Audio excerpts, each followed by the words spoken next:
बीवी का क्या दर्जा होता है, क्या अहमियत होती है? बीवी मैं बीवी लाऊंगा ना सर। अगर मैं बीवी लाऊंगा, मैं अपनी अम्मा के लिए नहीं ला रहा, मैं अपने भाइयों की खिदमतों के लिए, उनको खाने बना के खिलाने के लिए नहीं ला रहा हजरत। मैं अपनी इसलिए नहीं ला रहा अपनी बीवी को आके मेरी बहनों के पैरों में बैठे या मेरी बहनों के चरणों में बैठे या मेरी बहनों की इज्जत लाजमी ही करे।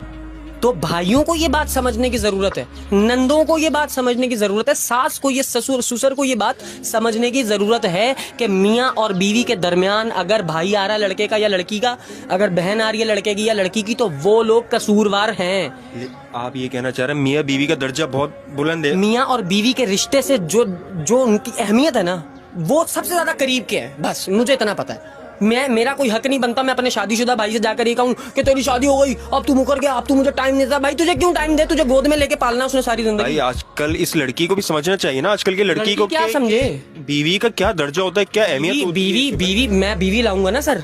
अगर मैं बीवी लाऊंगा, मैं अपनी अम्मा के लिए नहीं ला रहा, मैं अपने भाइयों की खिदमतों के लिए, उनको खाने बना के खिलाने के लिए नहीं ला रहा हजरत। मैं अपनी इसलिए नहीं ला रहा अपनी बीवी को आके मेरी बहनों के पैरों में बैठे या मेरी बहनों के चरणों में बैठे या मेरी बहनों की इज्जत लाजमी ही करे। सर ऐसा बिल्कुल नहीं है, लेकिन कम से कम ऐसा तो कर सकती है जैसे वो अपने माँ बाप के साथ रही है। वो मैं कराऊंगा, वो बेटा करवाएगा। जो बेटा नहीं करवा रहा ना वो गलत है। और बेटे का करवाना क्या है, वो ये नहीं है कि अपनी बेगम के सर पे गन रख दी और चल भाई इज्जत करना ही। वो पता है कैसे करेगी? मेरी बीवी जब देखेगी कि सुहेब तो अपनी माँ के आगे इतने अदब से बात करता है, सुहेब अपनी माँ की कोई जायज बात नहीं टालता, सुहेब की माँ सुहेब से कोई गलत डिमांड नहीं करती, कोई ऐसी डिमांड नहीं करती जिसमें मेरी एक तलफी हो रही हो, जब वो ये देख रही होगी ना सर, उसकी मजाल नहीं है